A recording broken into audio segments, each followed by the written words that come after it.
Hi, everyone. We'll go ahead and get started. Thanks for coming this morning. As many of you know, I'm Chris Chia. I'm the associate director here. Normally, Ranji would be doing her, wonderful, elegant introduction, but she's away for the weekend. I mean, well, for at a conference. So we're actually going to have Annabelle Wharton introduce our speaker today, Jenny Knust. But I just want to quickly say, as you know, this is tgiFHI. I think many of you have come to these before.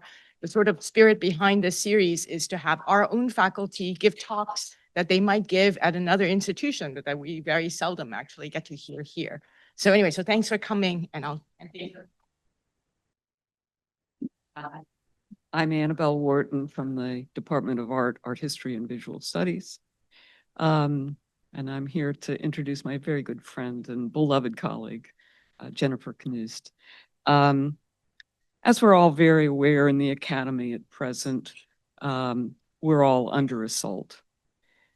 We experience it in the loss of jobs and funding. We also feel it in the loss of language. We have long been accustomed to curating our language in a way that won't hurt others. Now we have to audit it in order to minimize our own vulnerability. Our current anxiety about the politics of language is perhaps not all bad. It may make us more open to recognizing the ideological control of language in the past. Jenny Knust's work suggests how understanding earlier manipulations of text may help us expose the control of text for political purposes now. Jenny is perfectly placed to provide us with a more self-aware position in relationship to both the past and present politics of text and language control. First, Jenny is intimate with the traditional practices of textual transmission.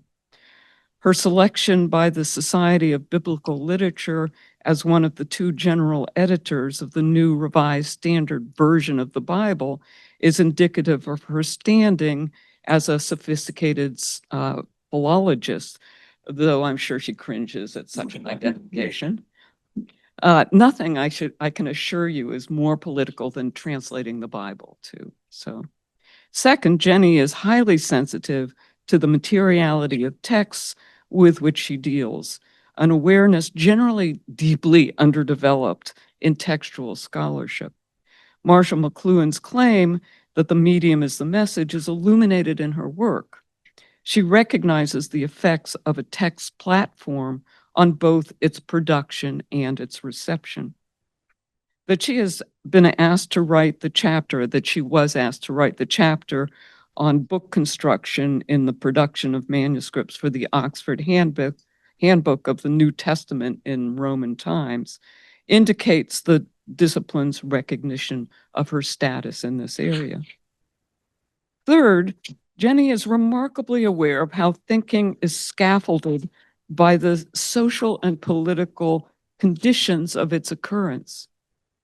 Her early feminist work on Christian practices, for instance, her book, Abandoned to Lust, Sexual Slander, and Ancient Christianity, Gender Theory, Religion, has continued to expand and deepen, supplemented by her increasing recognition of the urgent concern to address injustice more broadly. Finally, sustaining her scholarly experience and dexterity is her personhood. She is very aware that she is not immune to the same critiques that she levels at past scholars. She too is working on assumptions which she has yet to recognize.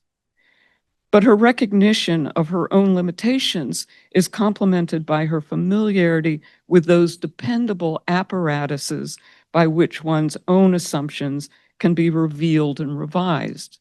That is, primary sources, theory, and critical colleagues.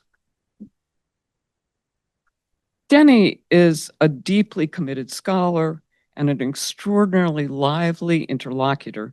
She plays wonderfully well with others. How competently she advances Duke's well-established tradition of interdisciplinarity is amply demonstrated in her organization of the Manuscript Migration Lab, as well as in her team teaching. For instance, her seminar on lute includes faculty from from my department and classical studies as well as her own. Jenny's work certainly makes us aware of the ideological control of language in the past. And as I'm sure she will show you this morning, it also arms us for our present defense of speech. So I'm really pleased to introduce to you now Professor Jennifer Knust, chair of the Department of Religion, who presents on the New Testament Apparatus as War Machine. Jen.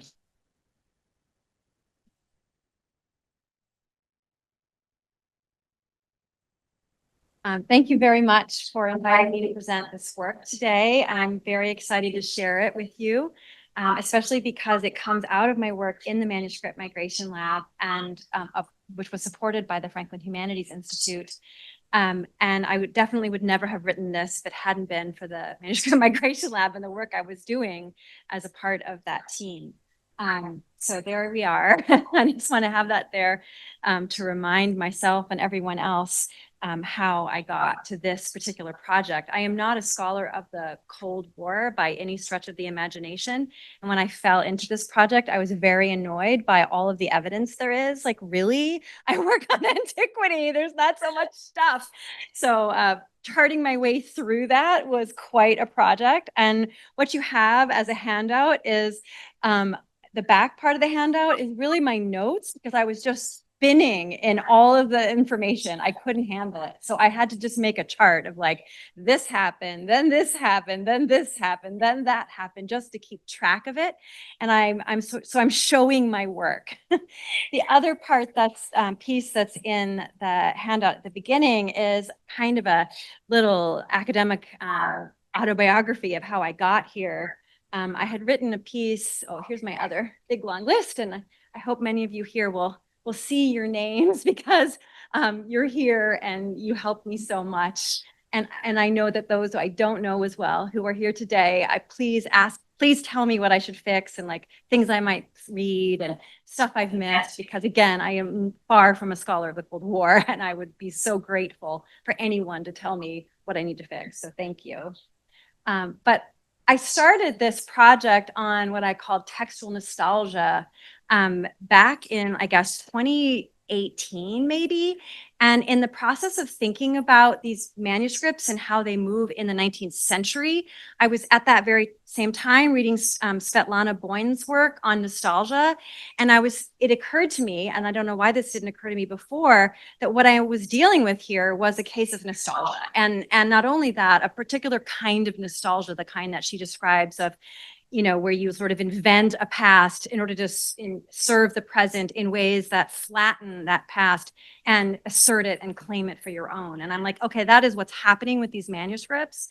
And that came out of that experience of writing this book I wrote in 2018, right before I came here, which doesn't deal with this at all, right? It's all about manuscripts and like what they can tell us about gospel texts and blah, blah, blah.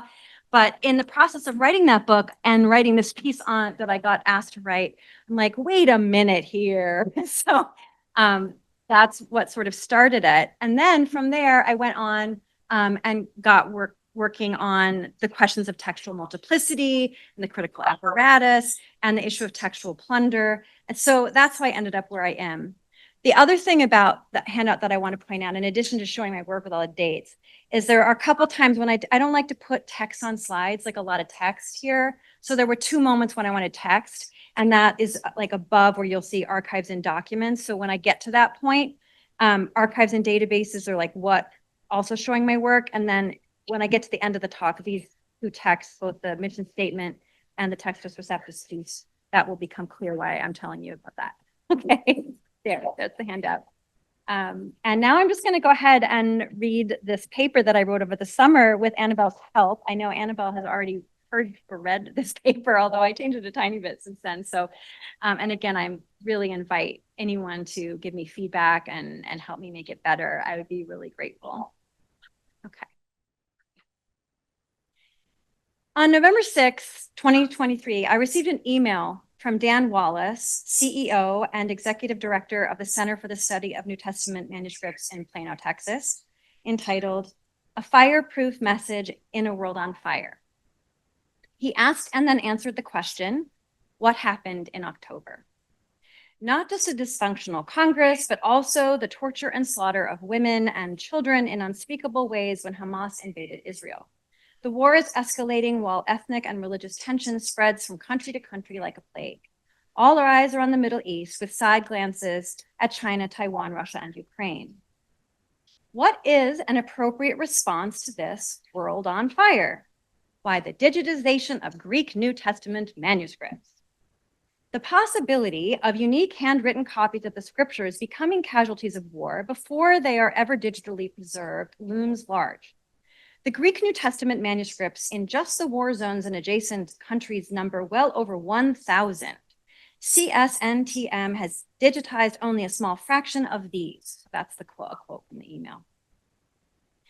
The letter ends with words of reassurance in the form of a fundraising appeal. More than ever, the world needs the hope offered by the New Testament, the single most important document ever created, and we must honor the legacy handed down to us by previous generations of scribes and the communities that supported the preservations of scriptures. Jennifer, will you join me in preserving the words of the New Testament? Will you join the growing community of people determined to honor the legacy of the scribes, which ultimately brings the glory to Christ? We have incredible opportunities before us, and we really, click on the really and go to the fundraising page, need your help. The argument that an effective Christ-honoring response to disaster should prioritize the extraction of manuscript images over, for example, public critique of the forces contributing to it and material assistance to those who are suffering, applies well-worn tropes of modern progress to a current 21st century state of endless war. Taking on the role of documentarian, data collector, and technological master, the center positions itself above the fray, a safe occupant of a stable center that avoids the ethnic and religious tension that plagues troubled nations, documenting from the outside, delivering images to spectators, and relating to the threatened lives as secondary concern. The New Testament Center benefits from the labor of, for example, the scribes that copied the manuscripts, the parchmenters who prepared the animal skin to receive the writing, the farmers who raised the slaughtered animals, and the conservation efforts of countless of generations of cloistered ascetics while directing funds to support a project of saving, quote, the single most important document ever created. The instrumentalization of the New Testament as a site of extraction and institution building is not a new tactic. So now these guys. From Theodore Beza's capture of Codex Bezae after the plunder of Lyon to Napoleon's quote unquote liberation of Codex Vaticanus from the Vatican Library to Constantine von Tischendorf's purported rescue of Codex Sinaiticus from the hearth fires of St. Catherine's Monastery, Mount Sinai, manuscript theft has been at the center of biblical scholarship since the Protestant Reformation and Catholic Protestant wars of religion. Those with better technologies, more sophisticated weaponry, more advanced critical principles, and a demonstrable commitment to progress deserve such objects, or so they presume. The center in Plano extracts images, not objects, but the pattern remains. Like the 19th century ethnographers who photographed, quote unquote, primitive peoples, while systematically relieving them of territories, lives, and livelihoods, photographic plate collection boasts a venerable history of anticipatory nostalgia. What is deemed primitive or in peril is prepared for destruction and mourned as a vestige, even as the past thing stubbornly endures in the present. Sun pictures, like rescued manuscripts, served as an alibi for the saviors of the threatened treasures of others. Photographers do not destroy, they save, even as they benefit directly and indirectly from a destruction they lament in advance. This pattern of collection, preservation, and nostalgia wrapped up within a technological alibi is both mirrored in and fueled by the New Testament textual apparatus. Invented to meet the demands of print culture and European theories of civilizational progress, an apparatus criticus organizes a set of textual witnesses, manuscripts, citations, versions, in a translation print within a printed array. That's this one, by the way. I brought it with me. Yeah. Relegated to and printed below the upper register's edited text, the apparatus captures, records, and summarizes departures from some other text, customarily an original or traditional text of long vintage, as established by empirical procedures that gather, collate, and apply reasoned principles to the evidence at hand. The critical edition therefore delivers what the medieval copy could not: a stabilized text maintained within a reproducible medium that avoids further intervention of human fallibility, moving only forward toward perfection instead of backwards toward decay. Meanwhile, denuded of context and lingering as data, the sigla assembled in the array testified to past corruption and the possibility of an advancing present age. From this perspective, the critical edition really does save antiquity. Primitive backsliding is prevented by the intervention of mechanized print. Texts move closer to a transcendent state, and readers are offered unmediated access to a text that approaches the words as they were intended to be. Endless progress, however, cannot rest in the stasis it ostensibly seeks. Printed critical editions of the New Testament multiply at a staggering rate, materializing an insatiable demand for new methods, better machines, and ever more data. So this edition here, that's this one, this is from before World War II. And this same edition, we're now at edition 28, yeah? And we're producing 29, right? So the idea that what this text is doing is giving us a fixed original text doesn't make sense, actually. That's not what we're doing when we make this. Meanwhile, denuded of context and lingering as data, the sigla assembled in the array testify to past corruption and the possibility of an advancing present age. Okay. Endless progress, however, cannot rest in the stasis. There you go. Military strategy, that's where I am. National intelligence and the saber-rattling discourses of the lords of war may not correspond in any obvious way to the progress drive of New Testament philology broadly conceived.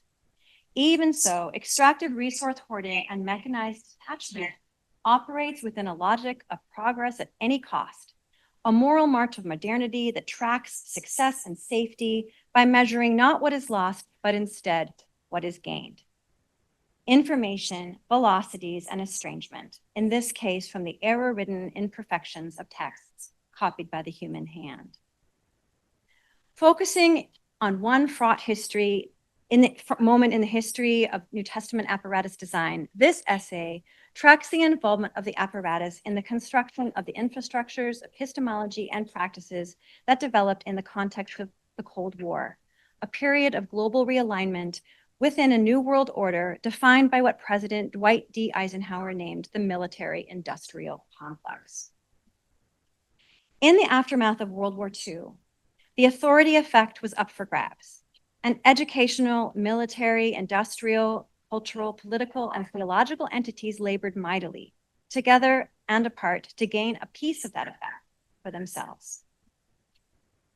Working to accrue ever more advanced machines that could, if necessary, be weaponized, visible and invisible ties were forged among state, military, industrial, and educational actors, with biblical scholars contributing their own expertise to the endeavor. This post-war American expansion brought increased resources and prestige to organizations like the Society of Biblical Literature, it's my conference I go to every year, which grew into the internationally significant body it is today, and to universities like Harvard, Chicago, Yale, and especially Duke, which grew in stature and prominence, as well as to the International Greek New Testament Project, a consortium of British and American textual critics. Filled with post-war optimism and a can-do spirit in the late 1940s, the American team of the IGNTP took the lead in dreaming up a multi-volume textual apparatus that would rival what Tischendorf had achieved in the 8 New Testament editions he published between 1841 and 1869. Their goal was, quote, to examine the entire library of manuscripts in all the languages and to select the most important texts to reproduce on microfilm, and in the process to collect quantities of unexplored materials that would enable the broadest survey of the New Testament text ever yet undertaken. The new data would be collated against the Textus Receptus. You can buy one here. The Greek text prepared in the 16th century by Protestant printers and scholars, and then after centuries of discovery and controversy, finally abandoned by the indomitable German philologist Karl Lachmann in his Novum Testamentum Graecae of 1831. The American team raised funds, sent letters, established connections, and prepared for an effort that, thanks to Carl Kraling, president of the American Schools of Oriental Research, or ASOR, head of the Near Eastern Languages and Literatures at Yale, and frequent advisor to the United States State Department, gained the support of the Library of Congress. As university, corporate, and government actors recognized, expeditions to Jerusalem, Sinai, and later Mount Athos could help lay the groundwork for an American century and an empire built not by occupation, but by invitation. On March 22nd, 1949, and this is how the whole thing, I fell into this because I found this letter. On March 22nd, 1949, Henry J. Cadbury, Hollis Professor of Divinity at Harvard, wrote to Kenneth Willis Clark, Professor of New Testament at Duke University, with a proposal. If the situation in Palestine continues to improve, would you be interested in serving as the annual professor of the American School in Jerusalem, and while there, leading a project to microfilm manuscripts held in monastic libraries in Sinai and Jerusalem? As a member of the American Executive Committee of the IGNTP and a recognized expert in New Testament Greek manuscripts, this man could read Greek manuscripts better than me, no doubt. Yeah. He was well positioned to contribute to the undertaking. He accepted the invitation, and less than 3 weeks later, Kraling formally invited him to take the position. The IGNTP proposal offered tremendous opportunities for everyone involved. Previously beholden to the superior reputations of European colleagues and their more eminent institutions, American textual critics were suddenly in the position of leaders rather than followers in a discipline that prior to World War II was centered primarily in Germany and Great Britain. So these are all still to this day produced in Germany. The endeavor also offered oil speculators and intelligence agencies a chance to gather valuable information about a reconfigured post-war, quote unquote, Middle East. Housed at the American School, planning for the Jerusalem endeavor began immediately after the founding of the State of Israel. Funded by monies raised by Wendell Phillips, an amateur archaeologist with a bachelor's degree in paleontology, good connections, and an excess of bravado, the Sinai expedition capitalized on an Egyptian-Israeli armistice agreement brokered by UN negotiator and US political scientist Ralph Bunche. 2 years later, a similar, though more limited effort to gather manuscripts from the monasteries on Mount Athos situated American experts in Thessaloniki in the middle of American-Soviet competition over influence in Greek Macedonia. For the Library of Congress, these expeditions also contributed to a peacetime reinvention of a wartime technological advance, microfilm. Who's old enough here to have used microfilm? Yeah, okay. During and throughout World War II, the Office of Strategic Services, or the OSS, philanthropic societies, and the library teamed up to launch photographic expeditions employing microfilm to gather military and cultural intelligence simultaneously. After Allied victory, the Intelligence Advisory Board of the Central Intelligence Group continued to employ microfilm to capture, preserve, and process enemy documents, with librarians taking the lead. Microfilm initiatives therefore served multiple aims simultaneously: the preservation of precious manuscripts and other scholarly materials, the compilation of intelligence for national security, and the construction of Cold War infrastructures that coordinated private, corporate, and government interests. Over time, this mingling of philanthropic, economic, military, and educational initiatives hardened into a new normal, with academic research initiatives and foundation funding offering a convenient cover for clandestine State Department, FBI, and CIA operations globally and locally. By the end of 1951 to 1952 fiscal year, the library had accessioned 95,000 reels of microfilm, approximately 25,000 of which contained images of manuscripts from around the globe. The other reels preserving newspapers, typescripts, printed books, photographs, and more, assembled in cooperation with the Department of State and other agencies. By the 21st century, microfilm became an obsolete burden, and the digital image is now touted as the proper solution to the problem of distribution and preservation, even democratization of the world's knowledge.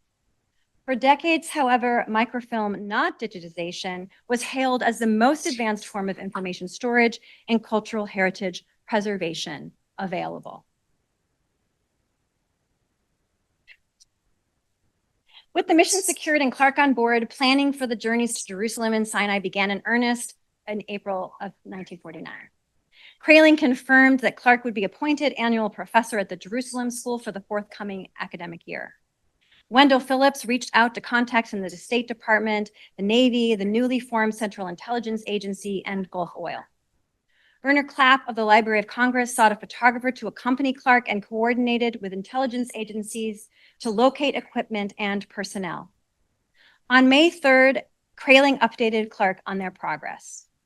While in Washington, I saw Wendell Phillips. He agreed orally to the Sinai arrangements as I proposed them. On Friday, we met with the State Department representatives, and the underground tells me that they are putting no obstacle in the way of his approaches to King Ibn Saud. Sinai will precede the venture into Arabia that he has projected. In June, Clark received a formal contract from the American Schools of Oriental Research, appointing him to serve at the capacity of annual professors at the Jerusalem School. That's Kenneth and Adelaide Clark in front of the school in 1949 or 1950. And to undertake, with the assistance of Wendell Phillips at Mount Sinai, directions of photography of manuscripts at Jerusalem, if arrangements at the Library of Congress are perfected to instruct students at the Jerusalem School. With the necessary firman secured and the American School in need of an interim director, Clark and his wife, Adelaide Dickinson Clark, left for Jerusalem on a steamer from Naples in August 1949. Once there, they administered the day-to-day affairs of the school, hosted Arab refugees temporarily residing in the school apartments, and labored to obtain permissions from the Greek Patriarch Timotheus I, the Armenian Patriarch Bereg II, a process that took 3 months. The first phase of the microfilming project began at the Greek Patriarchate on November 14th.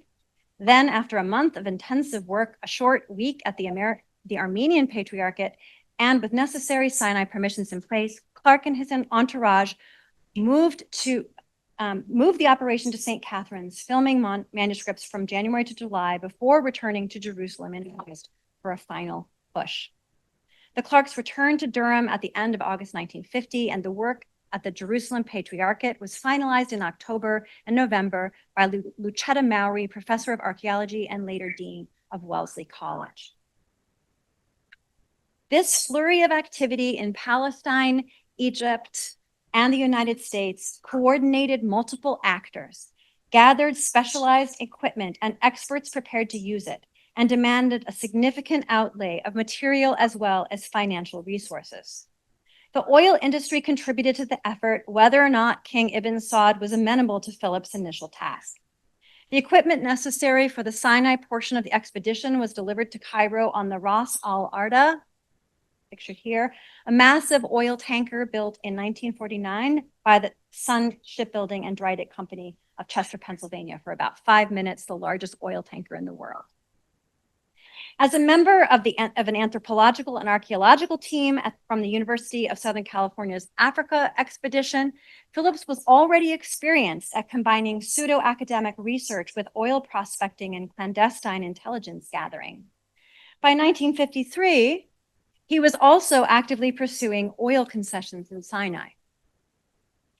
Meanwhile, in Jerusalem, Kraling and the American School laid the groundwork for the project with the assistance of Dmitry Baramki, an archaeologist, acting curator of the Palestine Archaeological Museum and librarian and advisor to ASOR. Permission from the Jerusalem Patriarch Timotheus I were secured in late October, equipment arranged in November, and Clark and his team set up shop before Thanksgiving. To thank him for his generosity, Clark promised the Patriarch a gift of a microfilm projector, and the library promised positive copies of the microfilms once they were ready. I'm sorry I don't have those archival materials. They're in the Rubenstein and the Clark collection, and I don't have copyright approval on that, so I didn't put them in the slideshow, but Testament. Click, click, click. Those are the letters. Okay. While Clark was busy in Jerusalem, Phillips finalized arrangements in Egypt with the assistance of William F. Albright, an internationally respected archaeologist from Johns Hopkins and a partner in earlier expeditions, and Dr. Aziz S. Atiyah, professor of medieval history at Farouk I University in Alexandria. After much negotiation, Dr. Atiyah secured the necessary permissions to photograph the Sinai manuscripts from the Archbishop of Sinai for a price of $10,000 honorarium and the promise to contribute a full set of films to the monastery. So this actually comes from the Gulf States archive and is not copyright protected. So that's why I have this one. While Clark was in Sinai, and likely in response to this honorarium, Baramki was forced to intervene with the Greek patriarch to smooth relations so that the team could resume microfilming upon Clark's return. Permission was restored when Clark personally agreed to edit a volume of essays honoring the Jerusalem Patriarchate's 1500th year celebration and to secure funds for a new modern library to house the precious manuscripts. These promises, however, went unfulfilled. Dr. and Mrs. Clark spent 13 months in Jerusalem and Egypt coordinating the personnel and equipment necessary to complete the microfilming mission. Clark reached out to international scholars and institutions to gather requests for manuscript images, carrying out their specific orders while filming New Testament manuscripts as planned. In her spare time, Mrs. Clark volunteered for the Orthodox Reliefs Committee's soup kitchen at the Church of the Holy Sepulchre, while her husband attended to his duties at the American School. In Jerusalem, Clark led the young scholars Howard Clark Key, then a doctoral student at Yale, Mao Rhee, who arrived in June, and Ha Wolf of Lutheran Theological Seminary of Maywood, Illinois, the librarians of the two patriarchates, and Baramki in identifying and photographing manuscripts with the assistance of photographer Wallace Wade of the Library of Congress. I believe this is Key and Wolf in the patriarchate. The Sinai team included Atiyah, 4 Egyptian librarians, and a scholar skilled in Syriac, Georgian, Slavonic, and Armenian, a scholar skilled in Ethiopic, the monastery's librarian, Abbot Joachim, and several assistants, and Wade from the Library of Congress, and Wade is that tall guy, and Mr. and Mrs. William Terry, representing Phillips American Foundation for the Study of Man. Phillips himself did not personally participate, though he did remain in close contact with Atiyah and Terry throughout the expedition. In September of 1950, Clark returned to his duties at Duke and once in Durham prepared numerous reports describing the expeditions. Duke in 1949. He also set out on a lecture tour and to finalize the film and prepare them for wider distribution. Both Clarks made repeated trips to Washington, D.C. And by the way, Adelaide Clark did most of the work on the checklist. Okay. In cooperation with library staff, Dr. and Mrs. Clark drafted checklists that identified which Jerusalem and Sinai manuscript images were available for purchase from the library's expanding collection. So you could purchase the checklist actually with UNESCO coupons, right? So if you were a devastated economy in Europe, you could purchase a checklist and then you would write to the library and you could purchase the microfilm directly from the library. In 1950, Clark finalized a Fulbright application for a similar filming project at the monasteries of Mount Athos, aiming for a 1951-1952 expedition. Clark and his IGNTP colleagues also laid the groundwork for a wider project to assist the Jerusalem Patriarchate. Together, they founded the American Friends of the Orthodox Patriarchate of Jerusalem and collected aid for refugee relief and other patriarchal initiatives, including the library renovation. The library effort became muddled, however, when Morton Smith, these are all people that if you were me, you know these people, right? Like Luchetta Maori I can tell you the backstories of all these people. That's why I enjoy putting their names in here. Anyway, Morton Smith, he messes everything up, as he so often did, and contacts in Jerusalem settled upon a more ambitious program involving the entire building complex, and after several false starts, the library renovation was abandoned. Lack of interest scuttled the plans for the edited volume much sooner, however. That particular venture never got off the ground. The films were finalized and prepared for dispersal and the checklist published in 1952 and 1953, respectively. Much to their dismay, neither the Jerusalem Patriarchate nor the monks at Mount Sinai received copies of the films.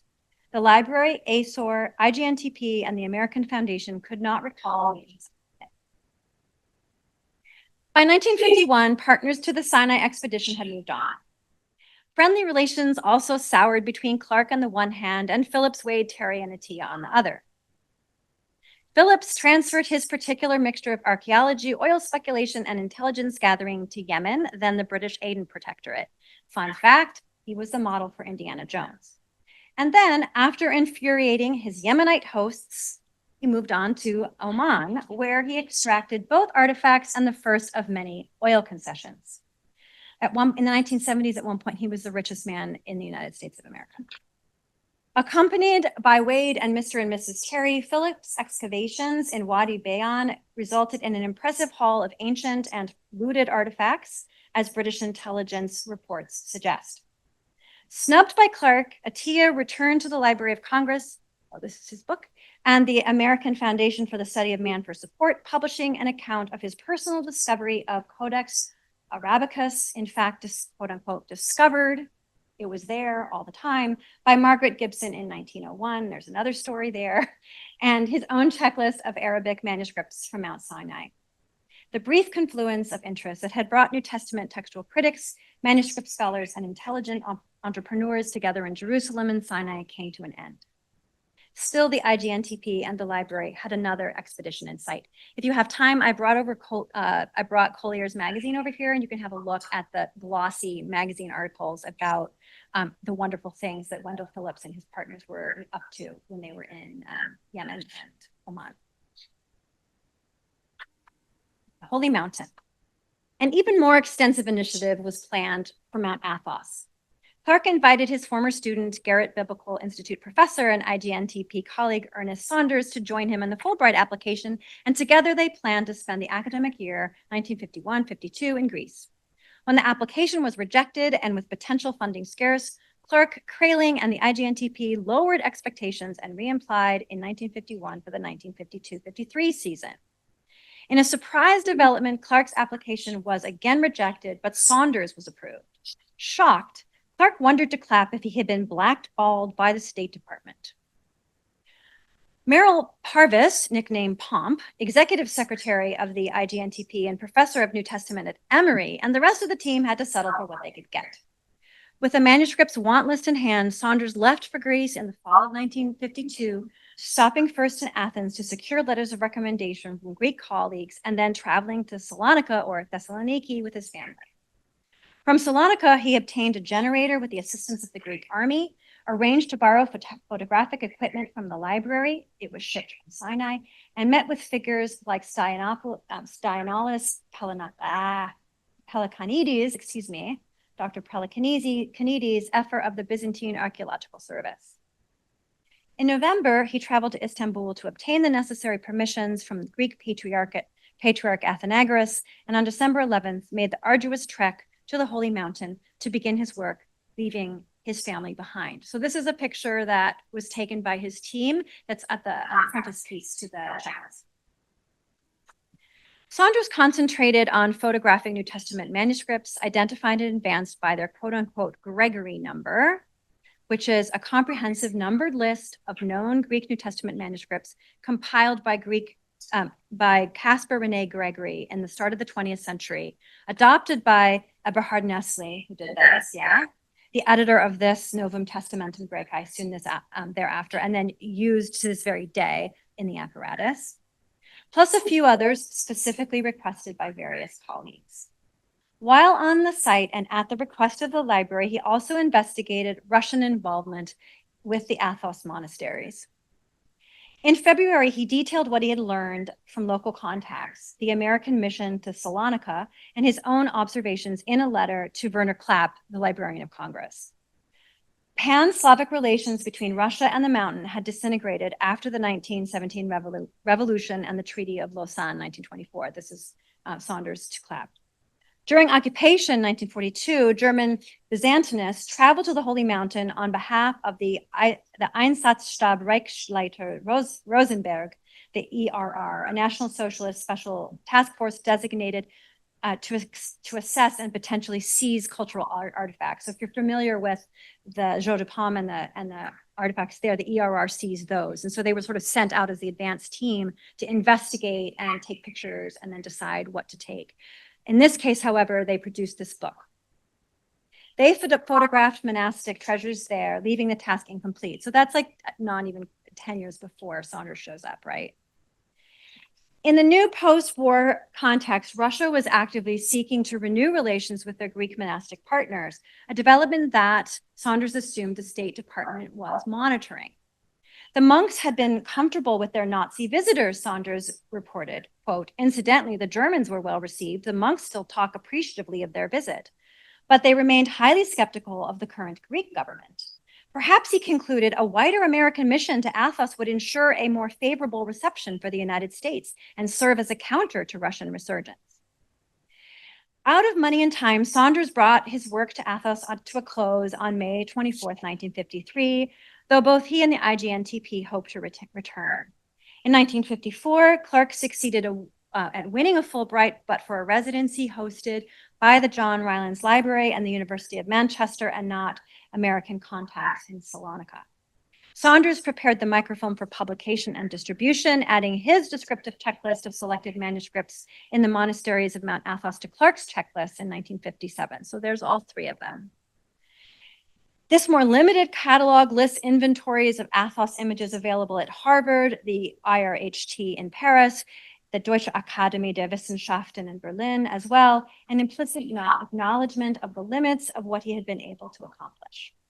Upon Saunders' return, IGNTP officers debated sending film copies either to the Athos monasteries or to the National Library in Athens, and as was the case in Jerusalem and Sinai, a negative decision was reached.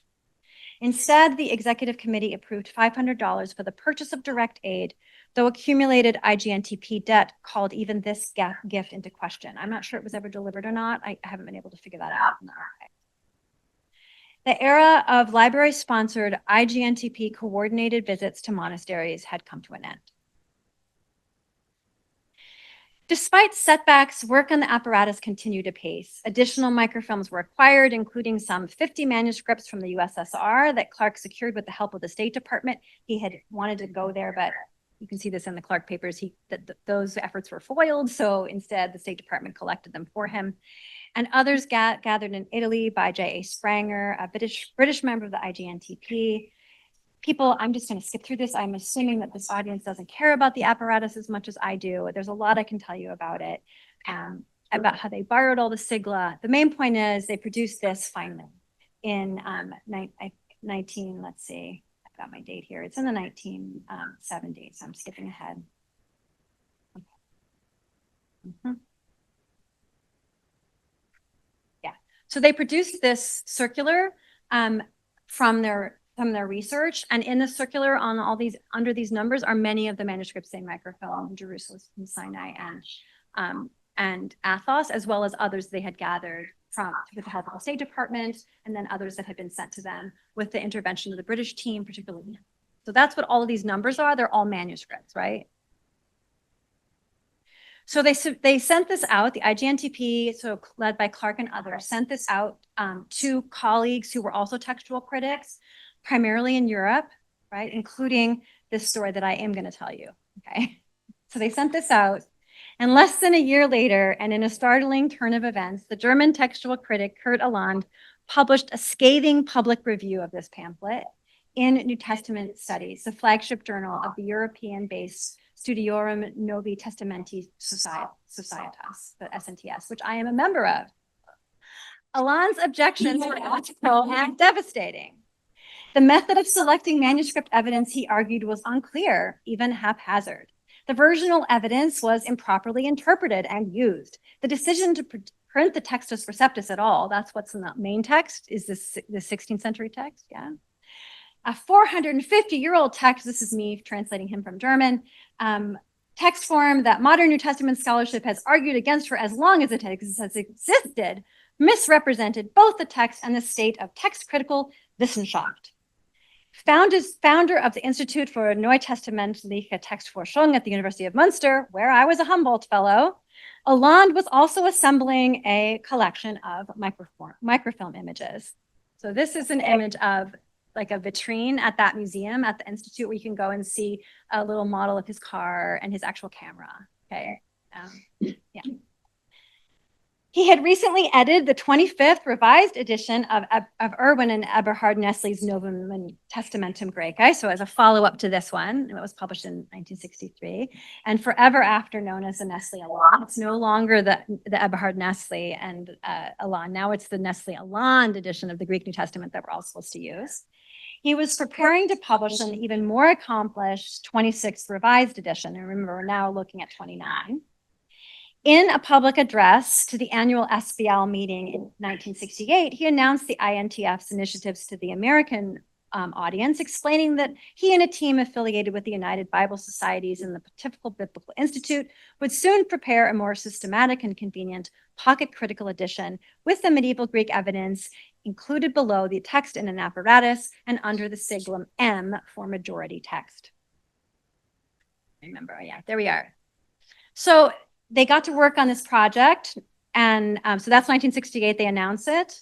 And the first volumes associated with the project come out in 1997, which is what these computers are from, okay? Okay.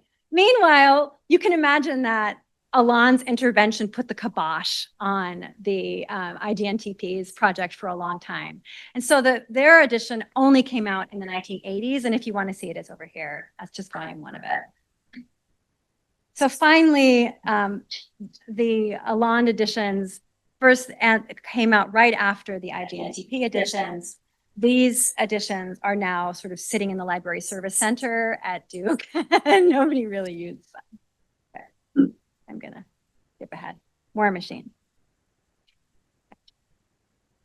On May 29th, 2024, the U.S. Army's Joint Program Executive Office for Armaments held an opening ceremony for a brand new $1 billion state-of-the-art munitions factory in Mesquite, Texas. Operated by General Dynamics Ordnance and Tactical Systems, this facility improves current and future Army readiness by employing new technologies and advanced manufacturing equipment and processes and surge capabilities, quote, while bolstering the defense industrial base. Located approximately 10 miles away from the Center for the Study of New Testament Manuscripts in Plano, Texas, it is possible to travel by car from the center to the munitions factory and back again in less than an hour. Other than close geographical proximity, there is no obvious connection between the center on the one hand and General Dynamics on the other. By the way, my dad worked for General Dynamics for a hot minute. I just want to say that, okay. Even so, their mission statements share an uncanny resonance. And if you want to see whether they do or not, in your opinion, it's on your handout.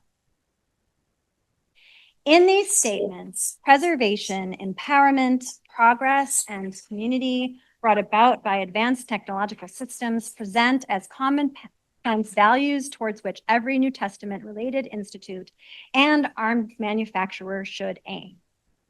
As the Center's 2023 email to me revealed, however, there is more to the mission than these words convey. The war zones the Center proposes to enter before the warfighters arrive are not located in Texas, conceptually at least. The forms of progress both institutions pursue are not extended to just anyone, but instead to armed forces and allies of like-minded scholars and institutions, the great and the noble, the best and the best. The unstated mission, then, is dominance, not democracy, safety for some, and precarity for others.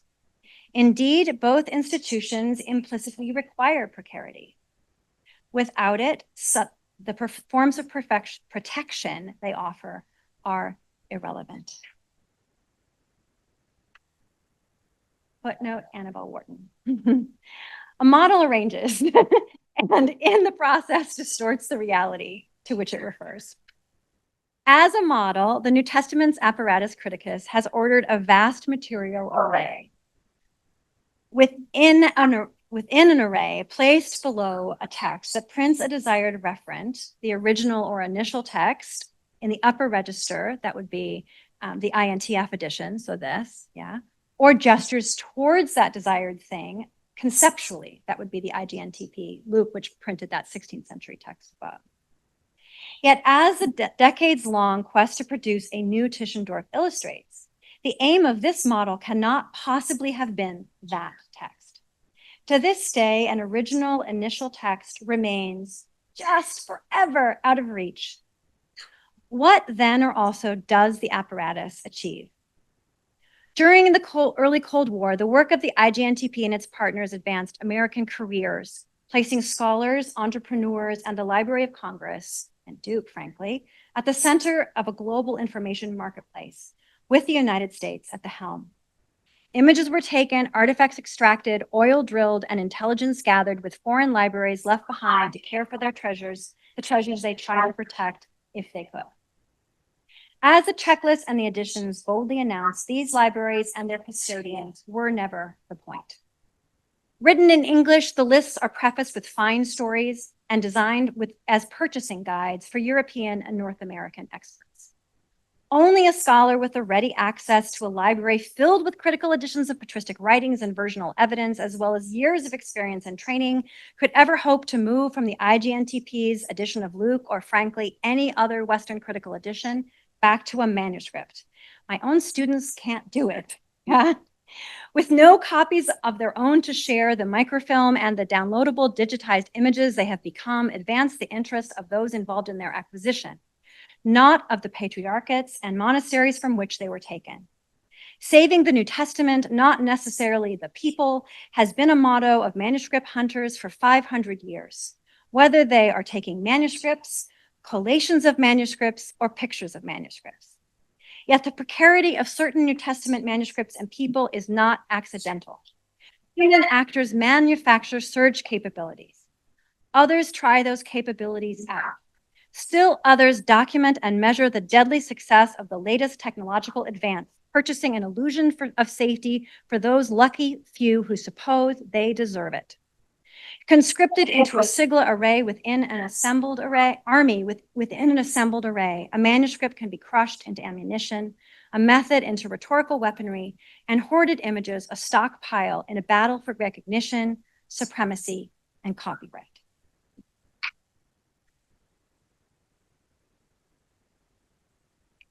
A lengthy variant at Luke, Gospel of Luke, chapter 20, verses 5 to 6, which you can find in your handout, recorded in the IGNTP specimen apparatus, preserves a reversal in word order found in an 18th century Turkish manuscript of the Gospels located in the Jerusalem Patriarchal Library, Panagios Taphos 62, or Gregory number 1325.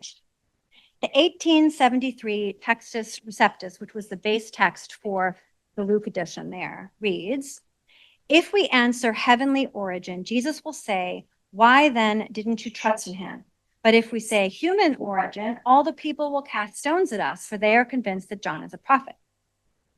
By contrast, the Jerusalem manuscript reads, "If we answer human origin, all the people will cast stones at us, for they are convinced that John is a prophet.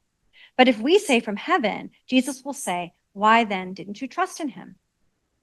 To move from the specimen to the variant, an expert might check Gregory's Lista to find the manuscript shelf mark, take note of the manuscript number, 1325, then turn to the checklist to see if Panagios Taphos 62 was photographed.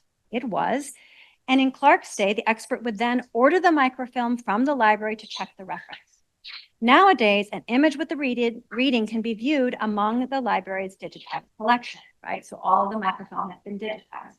Or one can go to the INTF, that's Kurt Aland's institute in Germany, virtual manuscript room, and further information on the manuscript itself can be found at Panacase, a digital resource of the IRHT, which is cited in the Saunders checklist. I am aware of this manuscript and this reading because of a now defunct and roundly criticized specimen preserved within the Kenneth Willis Clark papers at Duke University, my current institutional home. I easily found the manuscript by consulting Gregory's Lista. I had the paper copy out from the Duke's libraries, and then the digitized library microfilms. I could locate the variant and read it in context because I was trained by an eminent New Testament textual critic whom I deeply respect, Eldon Epp, as well as by several generous Byzantinists, Stratis Papagiannou and Alexander Alexakis chief among them. Dropped from the IGNTP Luke after the application of the Claremont method, I am unlikely to have found this reading and this manuscript otherwise. It doesn't appear in the published editions. Would that be a loss? The variant itself merely flips the order of the statement while preserving its overall content. The manuscript offers little in the way of information about an initial text, so it speaks quite eloquently about Jerusalem in the late Ottoman period and an audience in need of a Turkish Gospels written in Greek characters. So the columns are in Turkish and Greek characters and Greek. Yeah, that's what's on the manuscript. It also recalls, or should recall, the Patriarchal Library of Jerusalem, now in its 1574th year. Though I downloaded this image from the Library of Congress by bypassing the Patriarchate entirely. The library, not the Patriarchate, possessed them. In the 17th century, a scribe named Blessed Hieromonk Kress created this manuscript, copying out each word by hand in Greek and Turkish. Either Kress or someone added small drawings in the margins and evangelist portraits at the start of each gospel. The manuscript was consulted for some period of time, and then, when it was no longer useful, placed on the shelves of the Patriarchal Library.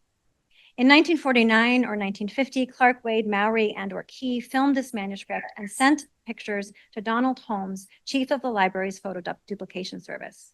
In 2021, I stumbled across a letter of Henry Cadbury to Kenneth Clark while looking for something else. And so it goes. Research, writing, and reading, and the invention of models and machines, of human endeavors involving people who make choices and manipulate the matter at hand. Machines may launch us into space, but they will not reach heaven, wherever John the Baptist comes from, and they cannot detach us from the weight of this world or deliver us from decay. What then is the point of saving the New Testament?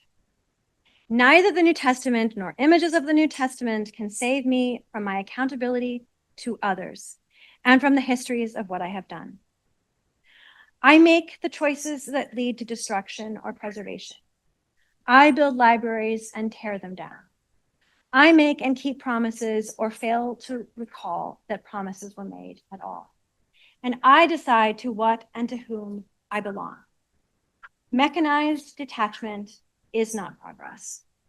It is a choice. Thanks.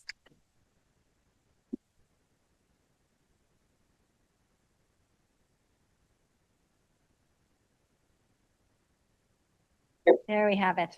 Of course, yes, and interventions and thoughts, and thank you for putting up with such a technical piece. I'm sorry, it's like, for me, every single person in this paper is somebody I knew from some other way, you know? So like it becomes like this massive thing, like, no, you've got to be kidding me. No. As I was doing this research, I don't know. I mean, I think that's why I enjoy being a historian. It's like putting the pieces together of the puzzle and then trying to find some kind of narrative that makes sense of it, and then trying to figure out what the heck it's about and why it even matters. Like, it's such a pleasure and also terrible, clearly. So, I mean, oh yeah, I forgot to go there. So, yeah, any and all comments and interventions and questions are most welcome. I like John the Baptist, I'm going back there.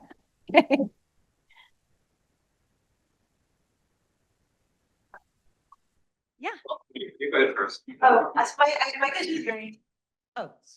My question is very naive, Jenny, as somebody who works on the 20th century. Yeah. So is there a sense when all these editions are being made that this one is final, or is it always a sense of, okay, this is this stage for our moment and future ones will come? I mean, it's both, you know? It works in both ways. So the idea is, oh, we can make fixed text now. This is print culture, right? We can make fixed text now. We can fix the text finally. We can mechanize it. We can have the text in itself. But these are scientists, right? And so the whole point of progress in science is that the hypothesis can always be corrected and overturned when more data is uncovered. So there's this constant effort to find more data, more data, more data, more data. And also constant effort, better method, better method, better method, better method. And also better machine, better machine, better machine. So there's always an excuse to redo it. And so it's constantly being redone. And it's only gotten more and more and more frequent that it gets redone, right? So on the one hand, like, this is it, we're done. But on the other hand, no, we're not. And that's the whole modern progress narrative that we live in, it seems to me. I had a question. I thought it was a wonderful talk, and I guess part of there's a sort of interesting paradox under writing a lot of what you were talking about, that apparatus which sort of installs a notion of an pure, authentic, that structure that establishes an authentic origin is underwriting a structure of progress that lets you efface an origin by pointing towards the future. That's the kind of paradox but my question for you is how much weight you want to give to that oppositional structure, apparatus, origin, authenticity, the construction of authenticity. Because in a certain sense, when you wind up saying, you talked about mechanical detachment as the problem, you're kind of reinstalling something that you're being detached from. And in a certain sense, you're even when you lean on the opposition between people merely preoccupied with manuscript history as opposed to real needs, the suffering of the people, in a certain way, you're returning to that structure. And if you really want to undo that, then the manuscript is a material need. I mean, it's the question is what is constituted out of these power structures, not what we need to save in terms of the material source or authentic human pathos. So I want to come back to you and ask you what you would do. I think that you're absolutely right. Thank you. I think that part of it has to do with the content, the audience for this piece. It's coming out in philological encounters. And so it's like people working on critical philology. And also it's my own like yelling at my field, like, what are you doing? Stop it with your mechanized detachment. Like, no, stop already. Like, at least do that, Right. So that's when I get to the actual manuscript, that's when I'm happy again. Myself, like, I feel happy. I'm like, oh, look at that manuscript, Right. Of course, the manuscript, it's also, I don't want to also be engaged in this nostalgia too, right? Like, I'm nostalgic myself, right? Like this is not like some innocent thing, like that you just, it's also a product of a particular moment. So, I don't know, what would you do? Well, I don't know. I come from the literary critical side, so I have no responsibility for anything.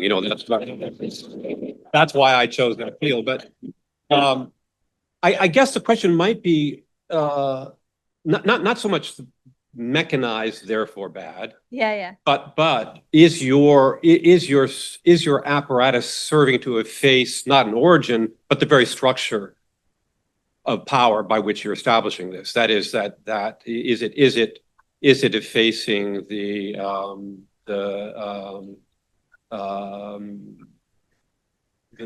kind of rhetorical method you're using to make your claims? And that's what needs to be brought into view. That's where the ethics comes in.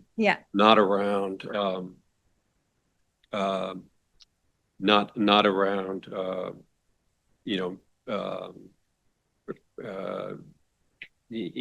distancing or losing the real human dimension. I think that there you're playing into the same structures that you're criticizing. I mean, I completely agree with you. And that is what history does, right? Like, history judges the case.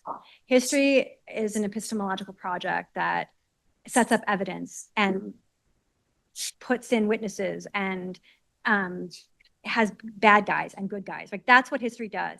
And I recognize that's what history does. And I have other work that's much more speculative. I had other piece I wrote over the summer that is much more speculative for precisely this reason, because I don't think history will save us either, actually.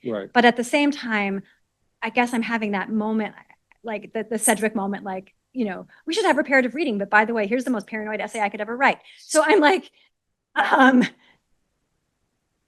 this is happening. I don't know all of you, but I feel this. Like, this is happening, this mechanized attachment thing. Holy cow, right?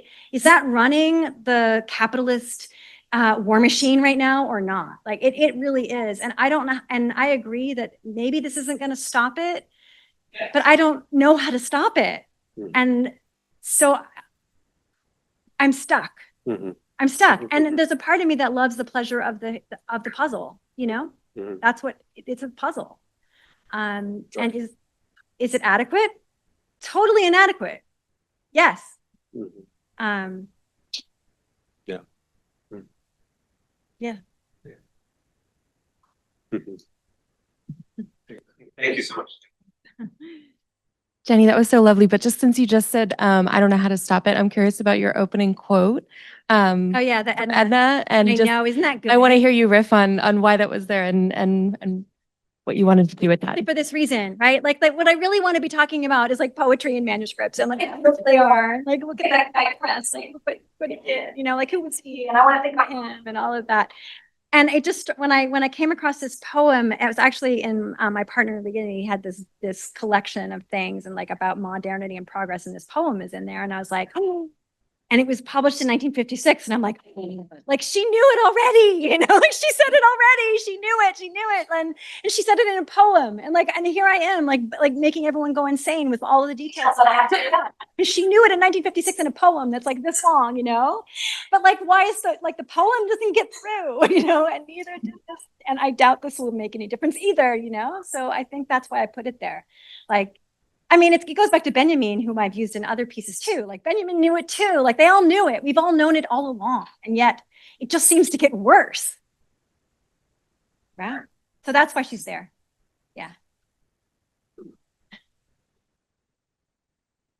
Thank you so much, Jenny. Sort of throughout your piece on the periphery is this history of technology and the relationship with military progress.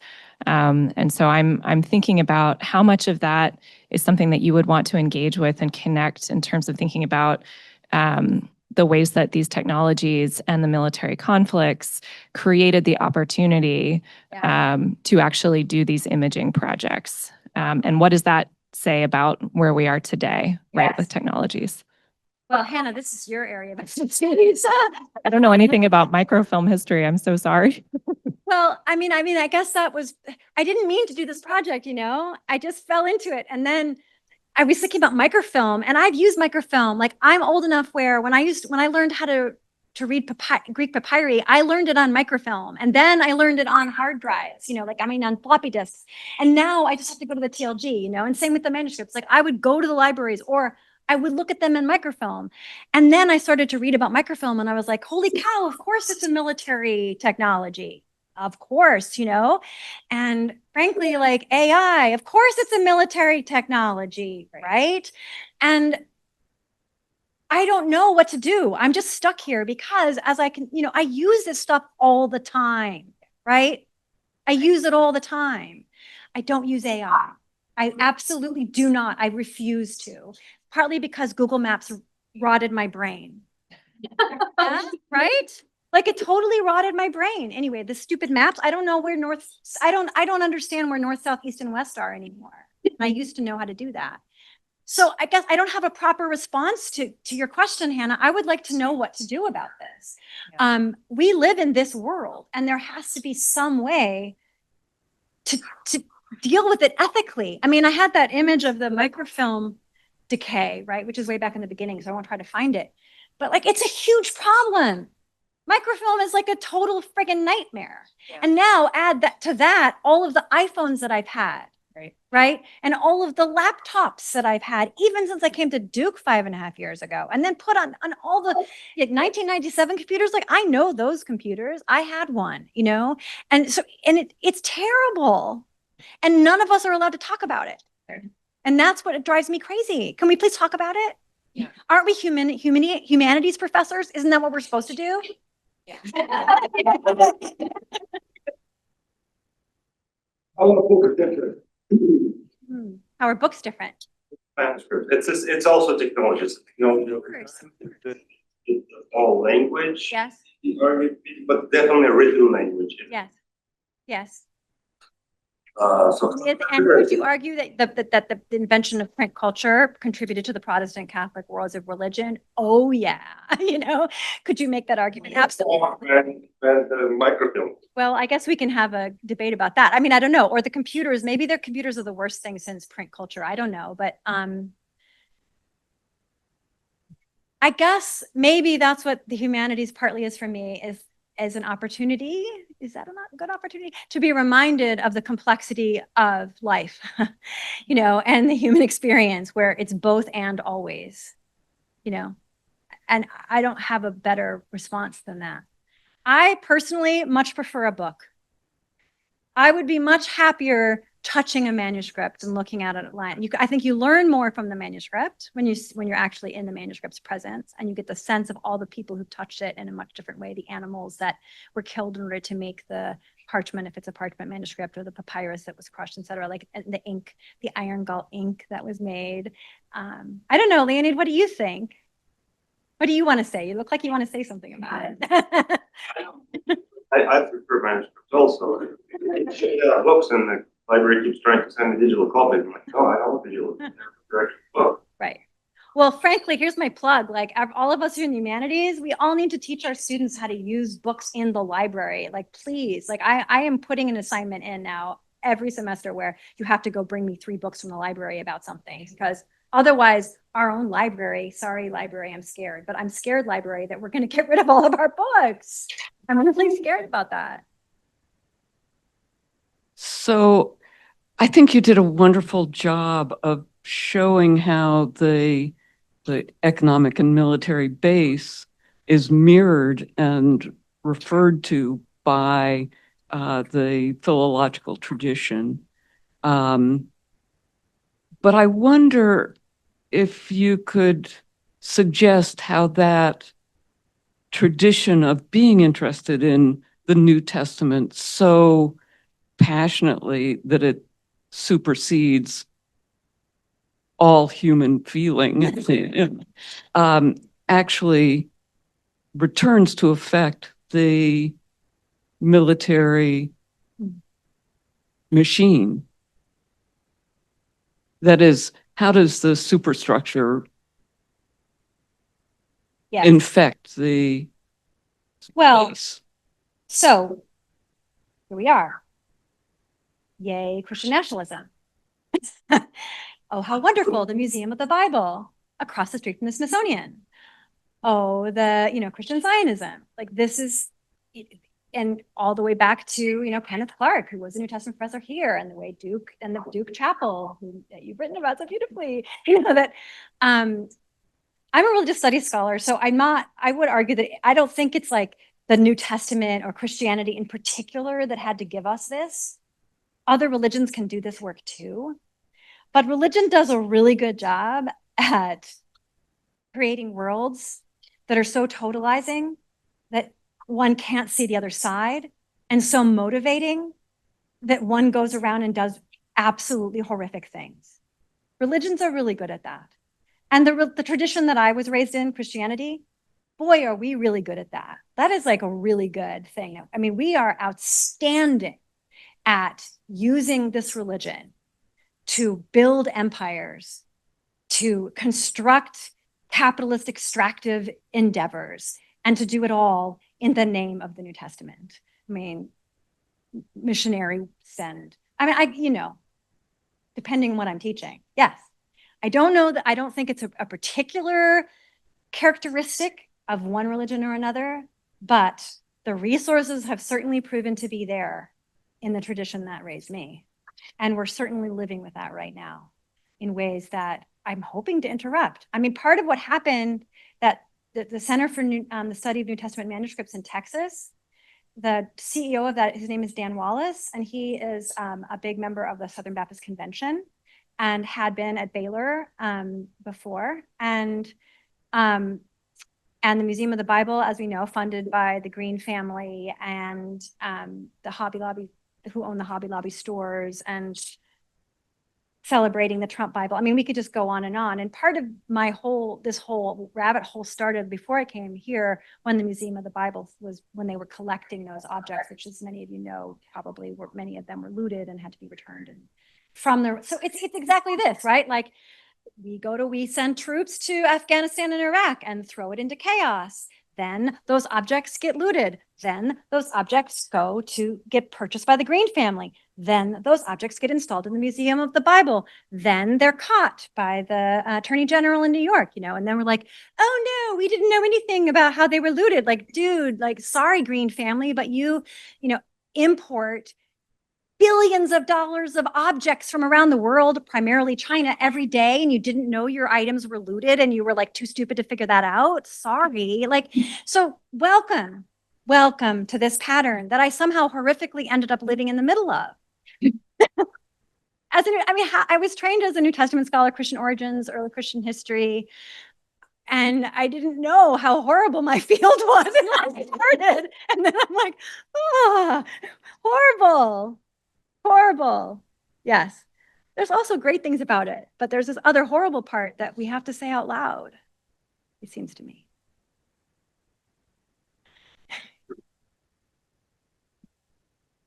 Thank you so much for that, Jenny. Since you've invoked the phrase Christian nationalism, that was kind of, especially with the way you bookended the talk, this question does kind of take us away from some of the more granular archival questions, but you bookended the talk with the email, right? And then the kind of Google Maps, like the proximity. And I, that phrase has been kind of like echoing in my head, I feel like over the past decade, but it's kind of reached fever pitch even in the last few weeks. And it's something I also think a lot about is like, to what extent is that phrase, like, is it too capacious? Does it can it reveal anything right now? And so I guess in a way, I'm just curious, like, you use the phrase war machine here as well. Like, to what extent do you think about, how, to what extent is Christian nationalism a useful frame for thinking about these kind of textual critical practices and, technologies, both military and kind of, archival? What terms are you thinking with, I guess? Yeah, you're right. I should throw that. It's all Christian nationalism all the way down, including this part. Yeah. In the paper itself, I read that part, but I think it was 1951, Luther Wiegel presented the Revised Standard Version of the New translation of the Bible to Harry Truman on the steps of the White House. That was at the time of mainline Protestant Christian dominance. Yeah. And that's what built Duke University, mainline Protestant Christian dominance. And now we are in a phase of, for all these terms are problematic, of course, but conservative Christian nationalist dominance. But that was Christian nationalism too. And then we had the Christian nationalism that founded the United States of America. So we could keep going. It's Christian nationalism all the way down. When I was coming back from the Museum of the Bible, which I've been there, with my students from BU back when I taught at BU. And I had done a course in the history of the Bible, and I had them each do projects around different museums. So we didn't only go to the Museum of the Bible. We also went to the the National Museum of the American Indian. We went to the Frederick Douglass Memorial site because the National Museum of African American History had just opened, so we could get tickets. And anyway, then we went to the Smithsonian Museum of American History, blah, blah, blah. And everybody had a Bible project at each one because you can find the Bible everywhere, everywhere. So we finally went to the Museum of the Bible, and because Boston University School of Theology, I had a joint appointment there. I was at the School of Theology and in the religion department. Yeah. So these were my MDiv students. These were all students training to be Protestant Christian pastors, primarily in New England, who I took with me. And they were horrified at the Museum of the Bible because the Museum of the Bible, if you are a mainline Christian, it is sticking it to you and you know it. That museum museum is absolutely an attack on mainline Christians. Yeah. And my mainline Christians knew it. They felt it. Yeah. So we're on our way back, and my students are like, oh, freaking out in the train. We took the Amtrak. And I ran into Annette Yoshiko Reed, who was then at NYU and is now at Harvard, and she's amazing. She's a Jewish studies scholar. And I love her. She's great. You should read everything by her. And I ran into her in the train. I'm like, Annette, how are you? And she's like, oh, I'm fine. She was on her way back to New York from DC, and we were going to keep going. And I'm like, oh my gosh, we just went to DC and we saw these wonderful things and my students did a great job. But then we also went to the Museum of the Bible and oh my God, And she was like, yeah. And she started laughing because that's how she is. She's like this great sense of humor. And she's like, oh my God, that museum is just about a war between the Protestants. I'm like, yeah, that's true. That is what that museum is. So that's Christian, is there anywhere outside of Christian nationalism in this country? Is there any escape? Please, can we find it? Join me. Let's find it in that effort because it feels like it all the way down, right? Raphael is shaking her hand. Yeah, that's right. Yeah.